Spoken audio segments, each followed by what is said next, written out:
Yo, what's poppin', everybody? This is Jordan Turner, host of the Wrestling Takeover podcast. You guys are going to be listening to a great audio conversation, casual conversation about the overall state of the WWE. I got a lot of opinions that I want to talk about, and so you guys are going to be listening to that right here on the Wrestling Takeover podcast. Enjoy the episode. Welcome to... You're listening to the Wrestling Takeover. What is your name? With your host, Jordan Turner, who's always gonna keep it real. Come on, King. Inside and outside the ring. Let me make myself clear.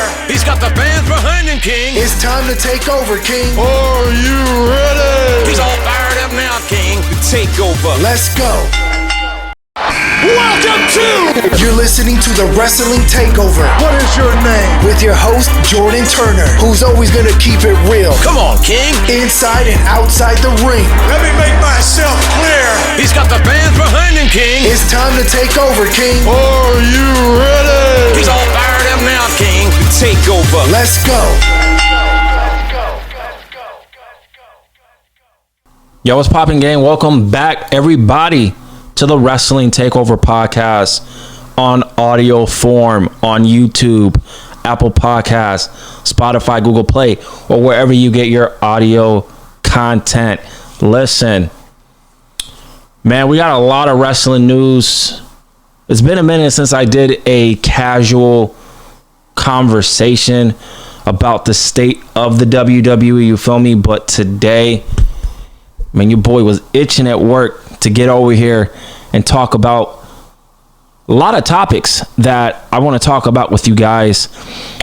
First and foremost, before we do anything, you feel me? Before we do anything, I want to send thoughts and prayers to Sabu, 11 legend from ECW. He recently passed. And I want to just send my condolences, my thoughts and prayers to the family of Sabu, the friends of Sabu, and everybody else from the wrestling industry. We lost a legend, a living legend in the game, and I want to send my condolences, heartfelt condolences for real, to Sabu and his loved ones, man. I'm gonna miss Sabu for real.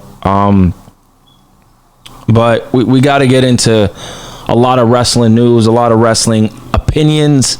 I have some news, but then I also have just we got some conversations, you feel me, that your boy want to talk about. As you guys, if you guys have known, I am on YouTube. You guys can subscribe to the official YouTube channel, youtube.com/JT Takeover on YouTube, man. Press that like button. Press that subscribe button if you love what you hear.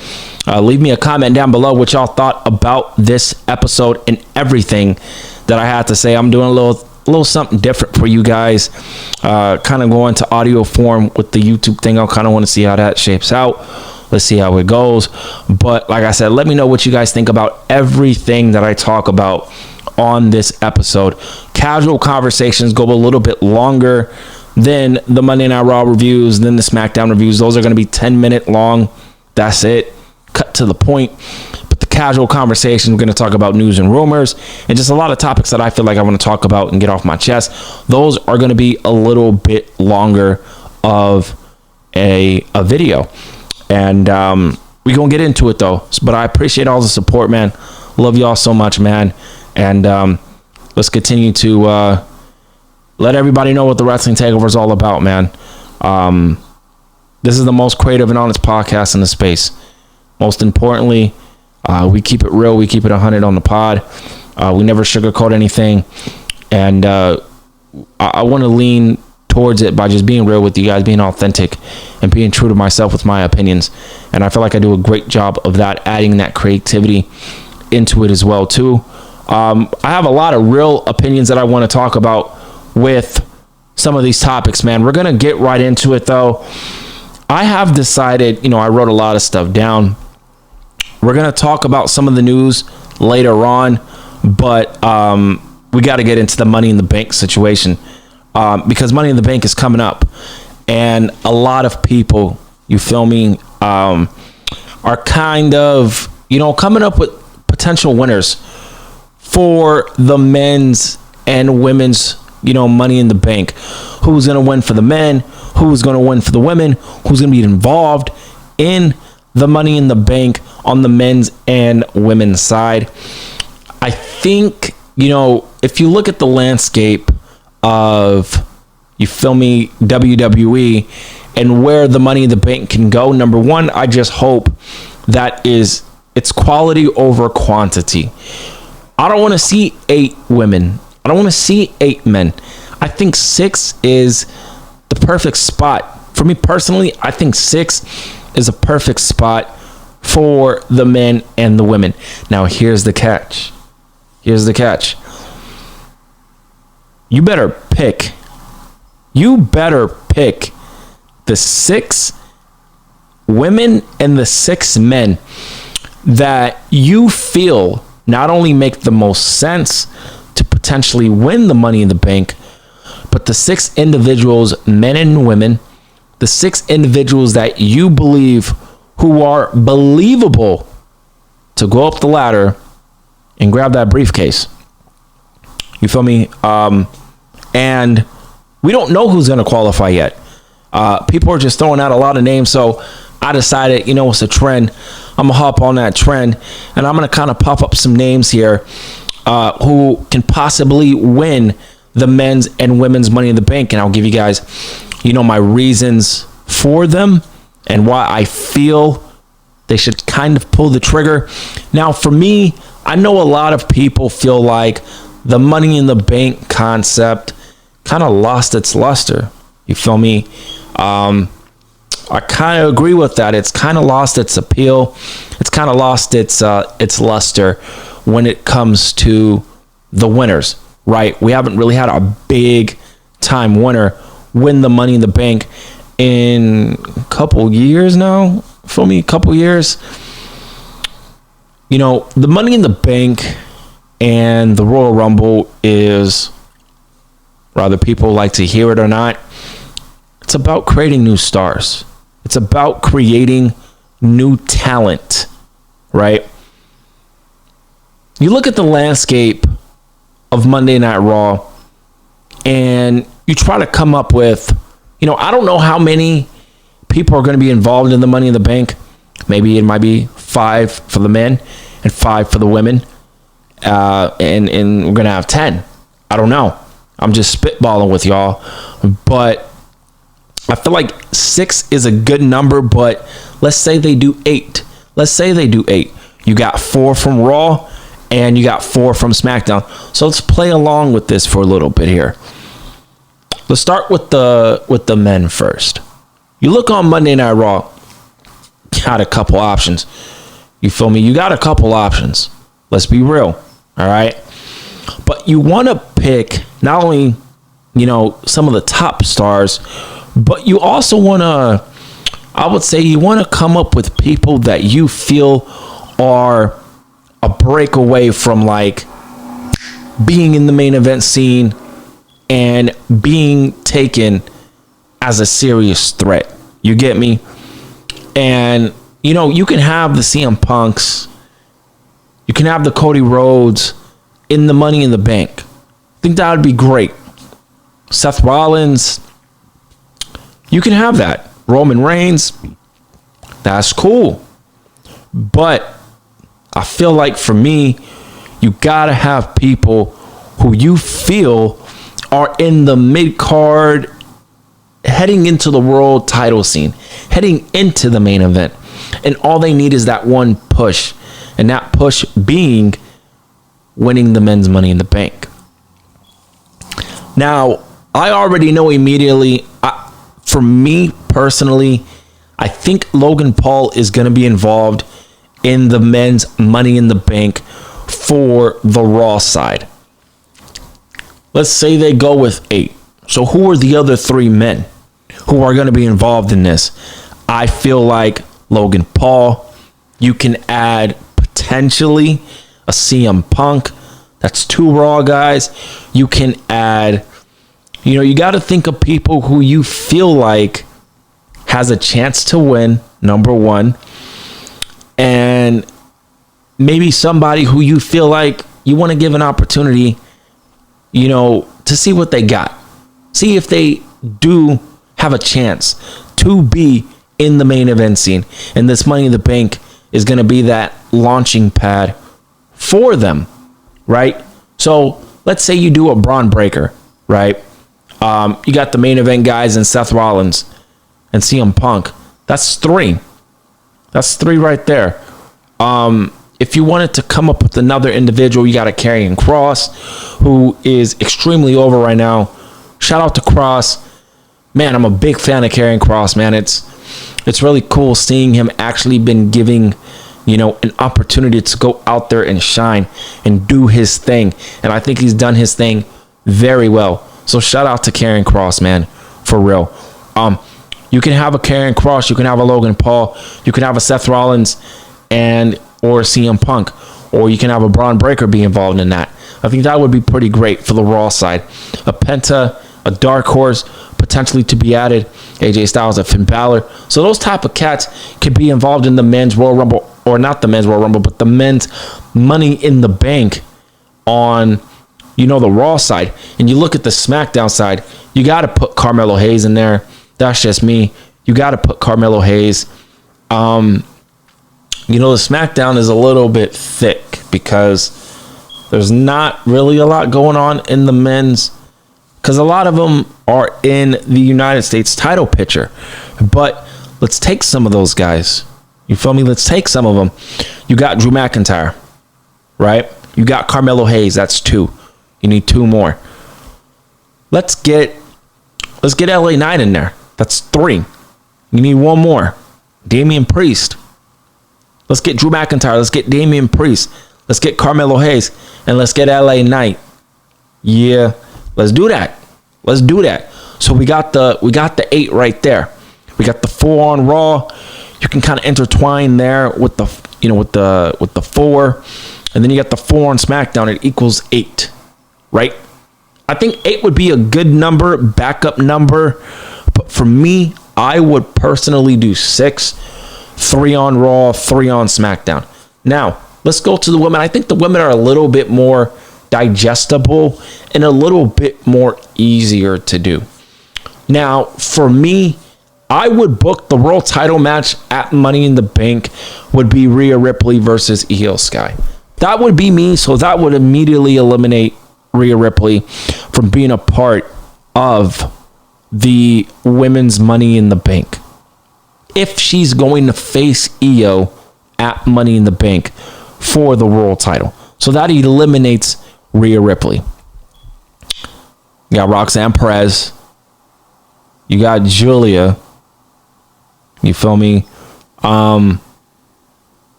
That's 2 right there. You got Becky Lynch.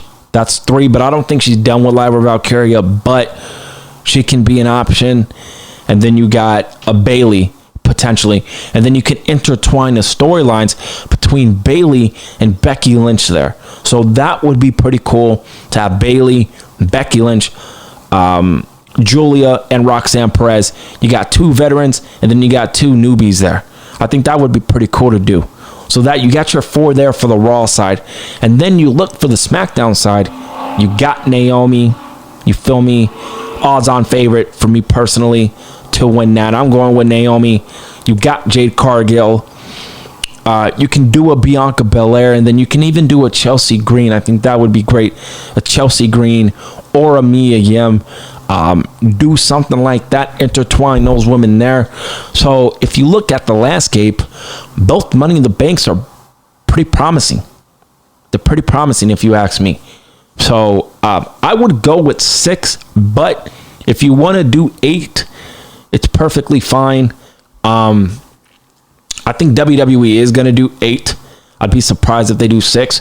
But if you look at the landscape of where things are at right now in WWE right now, and everybody's talking about who's going to win the men's and women's Money in the Bank. The women's Money in the Bank, you look at the 2 champions. You got Tiffany Stratton and you got Io Sky. Let's analyze this for a second. Let's talk about this. Let's say you go with Naomi. She's going to face Tiffany Stratton. They have the history, and she wants to win the world title, right? I think Naomi winning is honestly the right call for me personally. If you want to do the storyline between herself and Tiffany Stratton, Naomi winning makes the most sense. But then if you have Jade Cargill and a Bianca Belair, they can all three cancel each other out. You know what I mean? So you guys got to think about that type of mindset and, game plan here. Because a lot of people are going for Naomi. I'm going for Naomi. But if a Jade Cargill or if a Bianca Belair or if all three women are in the match, they can all cancel each other out there. So you got to think about those type of things. But if Naomi is a part of it, come on, bro. Naomi need to win that for sure. But you got a Julia and you got a Roxanne Perez. WWE loves both of them. Very high on both. And maybe they could win it potentially. You want to create a new star in Julia. You want to create a new star in Roxanne Perez. One of them two winning it, I think that'd be great. But I personally think no matter who else is in this match, I think it's Naomi's to lose. That is just me. So Naomi for me would be my pick. The dark horses would be a Julia, a Roxanne Perez, a Bianca Belair, a Rhea Ripley, depending on if she's going to be involved or not. If it was me, I would not have her be a part of it. I would do Rhea Ripley versus Io Sky. And I want to comment on Rhea Ripley. I was going to wait for it and do it next in a separate topic, but I'm going to add to it now. I'm going to get this out of the way. I know a lot of people are bringing up valid points when it comes to Rhea Ripley. I want to let everybody know that is listening to this. I am a massive Rhea Ripley fan. Mommy all day. Big Rhea Ripley fan. But bro, it's pretty crazy. People are comparing her to Hulk Hogan. And they're comparing her to that because she's always in world title matches. She's never involved in anything else outside of the title match. And a lot of people feel like that is not a good look on Rhea Ripley. And honestly, I kind of feel that way too. It just, to me, it seems like WWE doesn't know what to do with a Rhea Ripley outside of being in the world title scene. And I understand why people feel that way. You get me? I understand why people feel that way. And because you look at it, man. You look at it and it's like, man, like you don't really have Rhea Ripley involved in really anything else outside of being in the world title scene, because she's hand in hand with Io right now. You get me? But y'all got to understand the story of Rhea Ripley and Io is that Io is always beating Rhea Ripley. Rhea Ripley has never beaten Io. The problem is they're rushing Rhea into the world title scene. And she's getting compared to Charlotte Flair. Charlotte Flair would always be in world title scenes. It seems like they don't know what to do with Charlotte Flair outside of being in the world title scene. And that's the truth, by the way. But it's happening the same thing with Rhea Ripley, and people bringing this up, and I'm just like, yo, I can't blame y'all. I can't blame y'all. You feel me? For thinking that way. Can't blame y'all. WWE really needs to find a way to get Rhea Ripley something to do outside of being in the world title scene, but they continue to tease Rhea Ripley and Io, and I think that is going to be the world title match for the women's title at Money in the Bank. I think it makes sense. So we'll see what happens. Again, for me, for the women, I'm going with Naomi. The dark horses are Julia, Roxanne Perez, a Becky Lynch, a Bayley. We'll see what happens with it. Bianca Belair and Jade Cargill, of course. We don't know who's going to be involved. All I know is Naomi will be involved, no doubt about it. And like I said, she's the odds-on favorite that a lot of people within the community are kind of pulling for. For the men, you know, it's pretty tough for the men. It's pretty tough. I'm hearing a lot of names. I'm hearing CM Punk. I'm hearing Carmelo Hayes. I'm even hearing Logan Paul. It's crazy, right? But you feel me? I'm hearing Logan Paul.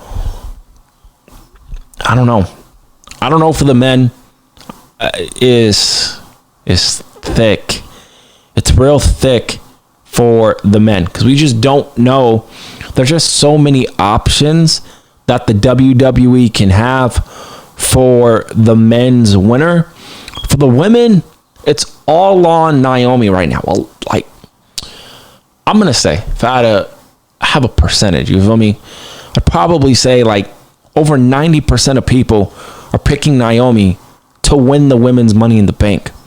For the men, I'm hearing all sorts of names. Drew McIntyre, CM Punk, even Roman Reigns, Seth Rollins, LA Knight, Carmelo Hayes. I'm hearing so many names. Drew McIntyre, there's a lot of names. Sami Zayn, Karrion Kross even. We don't know. It's going to be real interesting to see what happens for the men. But for the women, I'm going with Naomi. Let me know what y'all think down below in the comments, y'all. Who were y'all going with in terms of the women's world? The women's Money in the Bank. Who are y'all going with? Are y'all going with Naomi? Let me know in the comments down below. And be sure, like I said, to subscribe to the Wrestling Takeover podcast on YouTube. YouTube.com/JT Takeover, man. Let's move on, man, to the next topic. Gunther. Now, the Ring General. He will be going one-on-one against Jey Uso. We all know that's finna go down. We know that. Jey Uso is beating Logan Paul next Saturday at Saturday night's main event. I'm not going to lie to you guys. I'm not going to lie. Saturday night's main event looking pretty good. Not going to lie. So I might definitely tap into that. But we got Jey Uso and Gunther. Now, it's not official, but it might happen because I don't see Jey Uso losing to Logan Paul. But then again, I didn't see Gunther losing to Jey Uso the way it happened. I knew Jay was going to win,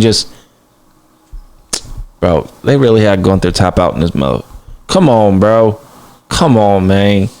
They really had Gunther tap out in these streets, bro, at WrestleMania. That's crazy.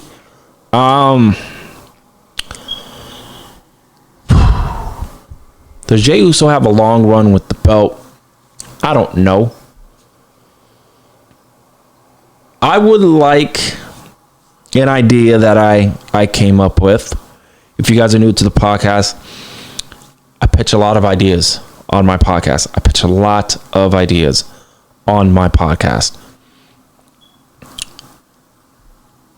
2000 and I believe it was 14 SummerSlam. I remember this like it was yesterday. It was John Cena going one-on-one with Brock Lesnar. Brock Lesnar whooped, and I mean whooped, on John Cena. You get me? Whooped him. Squashed him. What if we kind of get that with Jey Uso and Gunther? If y'all don't remember, John Cena beat Brock Lesnar at Extreme Rules. He beat him clean. So Brock's like, all right, bro, I remember that. I'm going to come in and I'm going to whoop that ass. And he whooped that ass. Gunther hasn't forgotten about Jey Uso tapping him out. That's crazy. They had Gunther tap out. That's crazy. Oh, boy. Malpractice by Triple H. That was stupid, in my personal opinion. But I would kind of take that blueprint and apply it to Gunther and Jey Uso. Gunther playing the Brock Lesnar role. Jey Uso playing the John Cena role. Getting his ass beat. And Gunther getting the title back. I don't know. Just an idea I'm running with. Let me know what you guys think about that in the comments about the idea of Jey Uso and Gunther pretty much being the carbon copy of Brock Lesnar and John Cena from SummerSlam in 2014. Now, I don't think Gunther is going to win by the simple fact of Bill Goldberg is going to come out, I believe, and Bill Goldberg is going to cost Gunther the world title. I just genuinely believe that. I genuinely believe that Gunther is going to lose because of Bill Goldberg. I don't give a fuck how Bill Goldberg cost him.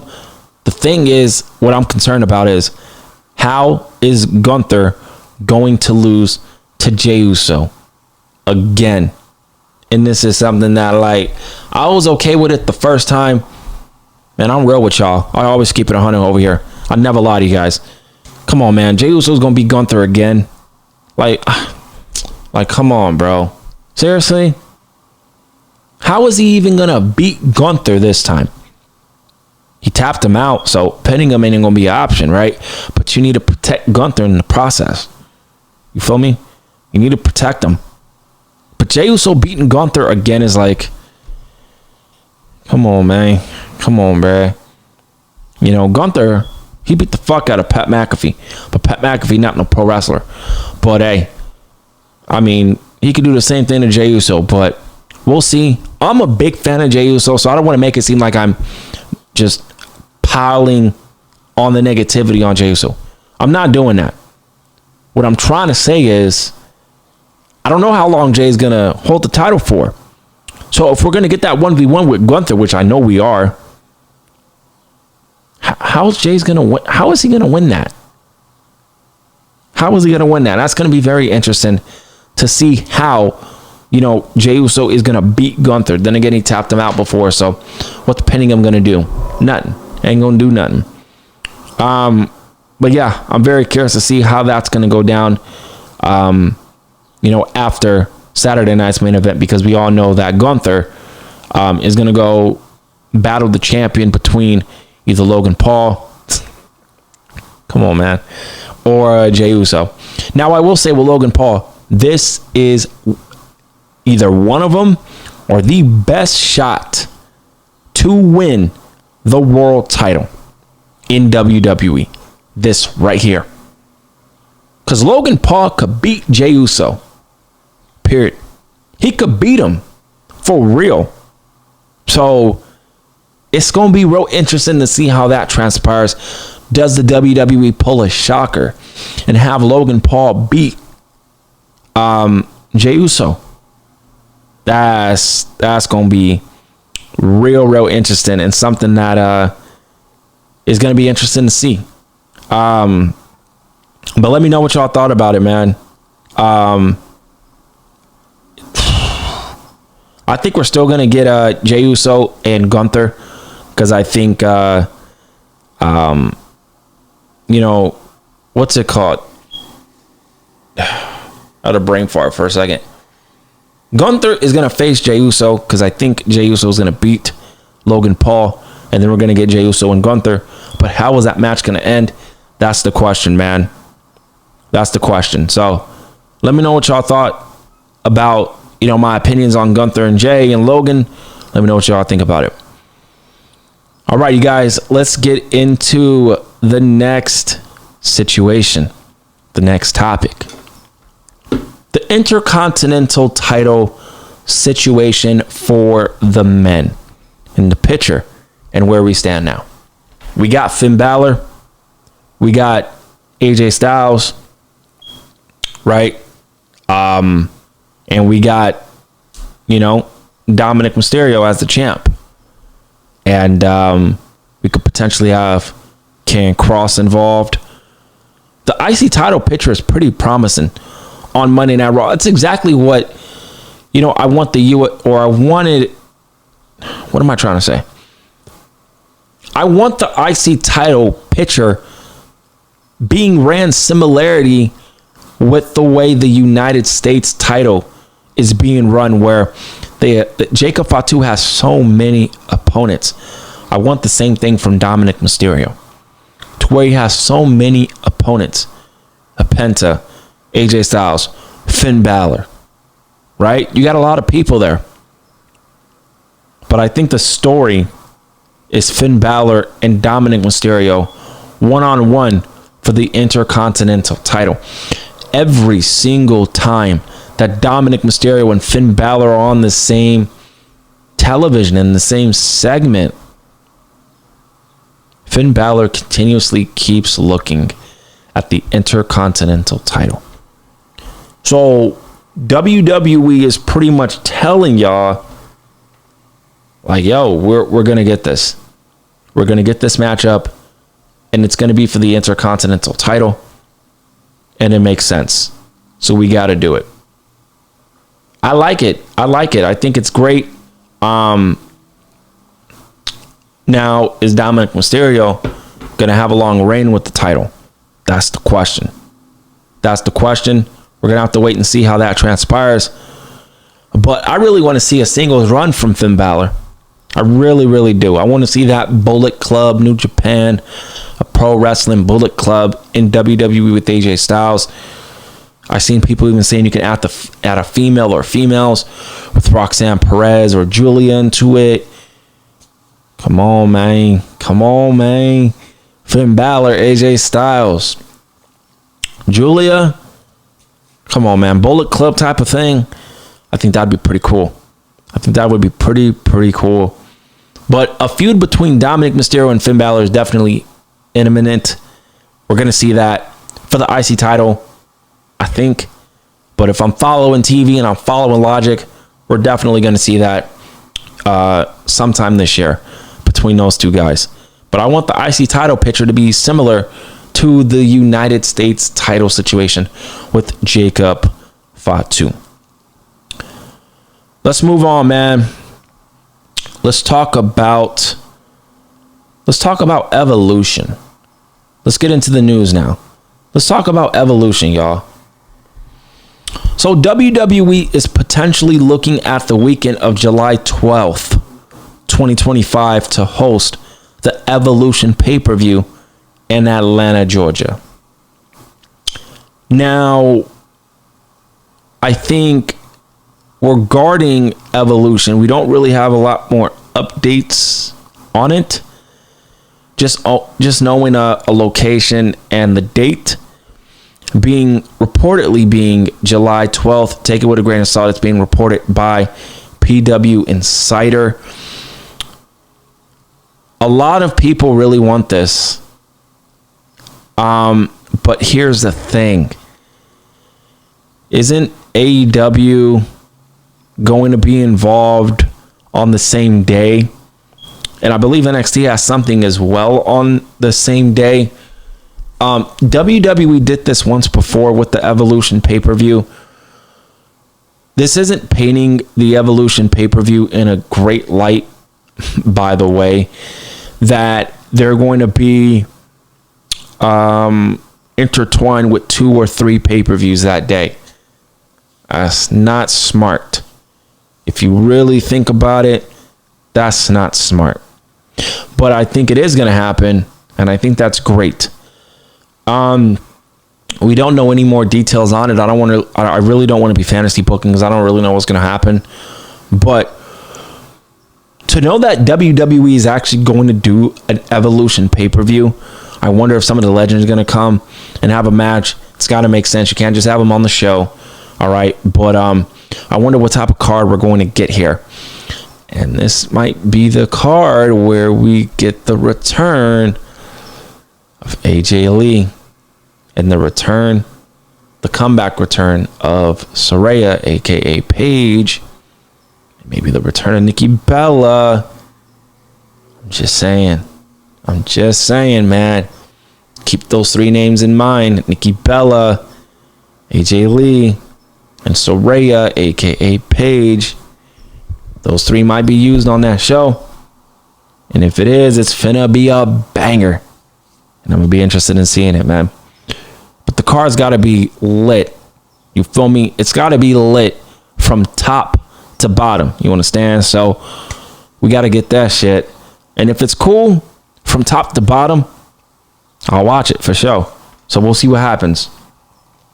We gotta talk about this news, man.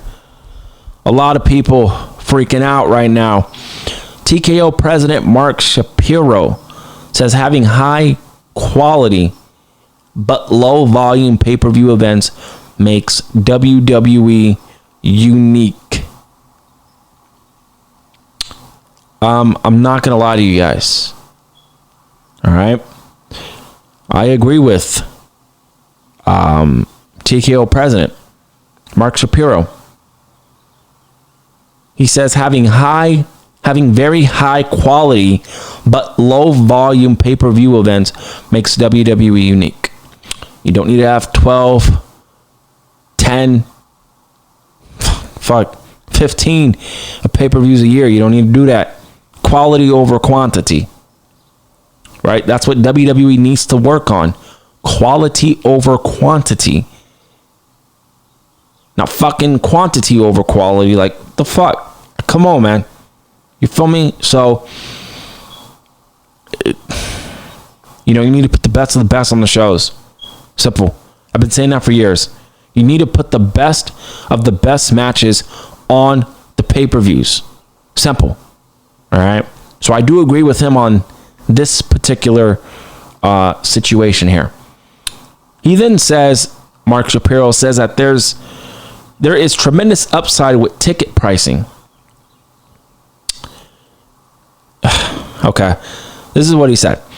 WWE has tremendous upside in global partnerships, tremendous upside that we're already realizing on ticket prices, tremendous upside in sites feed, dynamic pricing, yield management, all areas we're really focusing on pushing in as it relates to live events.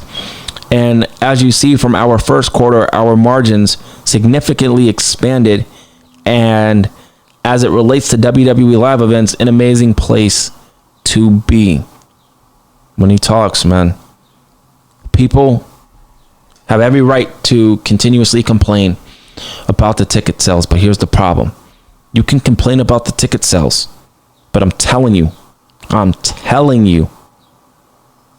the vast majority of people don't fucking care about the ticket prices. WWE is red hot right now. They're gonna pay any amount under the sun to go to a WWE show, a Raw, SmackDown, a Premier Live event. They're gonna go to these events whether you guys like it or not. For the ones that are complaining, and the ones that are complaining, you are justified in complaining. Those ticket sales are crazy. The fuck? They're crazy. But at the same time, there's fans out there that are paying for this stuff. So you could complain, but then they'll look at you like, why are you complaining? You're not even going to the event. You know what I mean? It's a double-edged sword. It's just real thick in terms of this conversation. But I got to keep it honest with y'all. I got to keep it 100 with y'all. Listen, we can complain all we want. Fans can complain, but a vast majority of people are paying for these prices. They're paying for them. So, from a TKO standpoint, y'all motherfuckers are paying for these. So why are you complaining about it? You're paying for them.